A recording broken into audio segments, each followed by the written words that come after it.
Assalamualaikum warahmatullahi wabarakatuh. Perkenalkan, nama saya Aulia Nurrohmah dengan NIM akhir 034 dari program Tasawuf Psikoterapi Fakultas Usuluddin Adab dan Dakwah Universitas Islam Negeri Sayyid Ali Rahmatullah. Pada kesempatan kali ini, saya akan menjelaskan mengenai materi pro dan kontra tarekat pada mata kuliah tarekat dan suluk yang diampu oleh Dr. Bani MPDI. Nah, terdapat 3 pembahasan materi yang akan saya jelaskan. Yang pertama adalah bagaimana perkembangan tasawuf dapat menjadi sebuah organisasi tarekat. Yang kedua, bagaimana pergulatan tarekat dan syariat di Nusantara. Yang ketiga, bagaimana problematika tarekat di tengah-tengah masyarakat. Langsung saja pada materi yang pertama, yaitu bagaimana perkembangan tasawuf dapat menjadi sebuah organisasi tarekat. Sufisme atau tasawuf sebenarnya terus berkembang sejak awal munculnya agama Islam di Mekah dan Madinah. Tokoh-tokoh yang dianggap mewakili tradisi sufi pada abad ini antara lain Hasan al-Basri, Ibrahim bin Adam al-Hursani, dan Robi'ah al-Adawiyah. Nah, selanjutnya, pada abad ketiga muncul sufi yang menaruh perhatian terhadap hal-hal yang berkaitan dengan jiwa dan tingkah laku. Nah, pada perkembangan Islam berikutnya, pola hubungan spiritual dalam tasawuf semakin tersebar ke berbagai bagian dunia Islam. Kemudian, terlembagakan melalui organisasi tarekat sebagai wadah pelatihan ibadah dan perbaikan akhlak. Tarekat dianggap menjadi hal yang baru dipelajari oleh sebagian orang dan tidak pernah dijumpai dalam tradisi Islam periode awal, termasuk pada masa Nabi. Nah, sehingga hampir semua jenis tarekat yang dikenal saat ini selalu dinisbatkan kepada nama para wali dan ulama belakangan yang hidup berabad-abad jauh setelah Nabi. Seperti tarekat Qadiriyah diambil dari nama Sayyidna Yakini Abdul Al-Qadir Jailani. Tarekat Naqsabandiyah yang dinisbatkan kepada Baha ad-Din An-Naqsabandi. Tarekat Syatariyah dinisbatkan kepada Allah As-Satari. Dalam sejarah panjang, tarekat Naqsabandiyah menyebar sampai ke India setelah negeri tersebut ditaklukkan oleh Babur, pendiri Kekaisaran Moghul tahun 1586. Masuk pada materi kedua, yaitu bagaimana pergulatan tarekat dan syariat di Nusantara.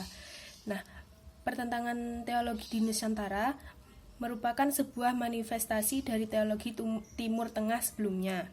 Konteks yang berkembang di Nusantara seperti mikrosufistik, ketuhanan, dan konsepsi alam menjadi kontroversi. Seiring berjalannya waktu, eksistensi sufi terkadang banyak dipertanyakan.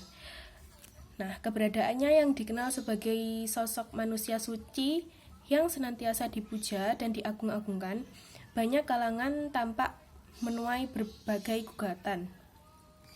Kebangkitan besar Islam pada abad ke-18 dan awal abad 19 menyediakan pondasi-pondasi esensial bagi reformis modern, baik yang dilakukan oleh para sufi reformer maupun kaum Wahabi yang menggantikan posisi tarekat di Haramain. Respon yang bersifat reformis menimbulkan kritik tajam bagi perkembangan tarekat di berbagai belahan dunia.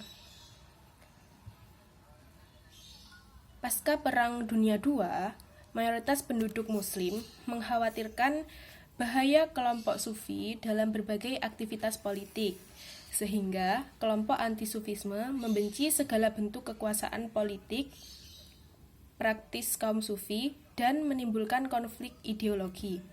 Berbagai macam alasan anti-sufi, mulai dari pergulatan antara syariat dan tasawuf yang menyimpang, motif kelompok hingga motif kekuasaan. Selanjutnya, kritik terhadap tasawuf yang muncul di berbagai belahan dunia Islam terjadi pula di Nusantara. Pergulatan yang paling menonjol di Nusantara adalah problematika syariat dan tasawuf. Dalam hal ini, terjadi antara Syekh Siti Jenar dan Wali Songo. Kritik terhadap tarekat kali ini mencapai puncaknya sekitar pertengahan abad ke-19. Polemik yang muncul kini tak lagi hanya seputar orisinilitas antara konsep ajaran tasawuf dengan syariat, melainkan mengacu pula terhadap konsep ajaran dalam berbagai organisasi tersebut. Nah, sedangkan faktor lain yang menyebabkan kritik terhadap tarekat di Nusantara juga muncul kritik dari kaum pembaru.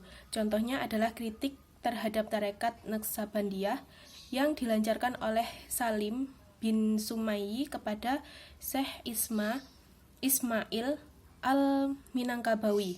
Kemudian kritik ini menjadi awal mula pergulatan antara guru sufi dan ulama yang berbasis syariat, awal syariat dengan berbagai maksud dan tujuan masing-masing pihak.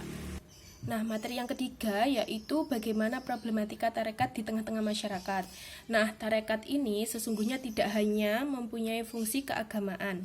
Setiap tarekat memiliki ikatan seperti kekeluargaan besar. Setiap anggotanya beranggapan bahwa diri mereka bersaudara satu dengan yang lainnya. Oleh karena itu, beberapa tarekat memiliki kekuatan politik yang cukup kuat. Banyak syekh tarekat yang memiliki pengikut dalam jumlah yang banyak, sehingga syekh tersebut memiliki peranan penting dalam dunia politik. Selain problematika tarekat yang menyangkut kekuasaan politik di masyarakat, hal yang tak kalah pentingnya juga mengenai pengetahuan masyarakat tentang tarekat yang murni. Nah, masalah mengenai tarekat pada abad ke-19 di Nusantara tak hanya pergulatan mengenai tarekat dan syariat. Problematika ini terjadi di luar kapasitas masing-masing tarekat. Yang menjadi fokus utama adalah masyarakat awam yang minim pengetahuan syariat, kemudian ia tertarik masuk ke dalam tarekat karena alasan politik, ekonomi, maupun pengajaran tarekat yang sesuai dengan ajaran mistik. Nah, kesimpulannya, penyebaran tarekat dipengaruhi oleh jaringan silsilah pada ulama, termasuk mereka yang berasal dari India, yang memperluas pengaruh tarekat seperti Satariyah dan Naqsabandiyah. Tarekat Naqsabandiyah akhirnya mencapai wilayah Indonesia dan mempengaruhi tarekat-tarekat di wilayah ini.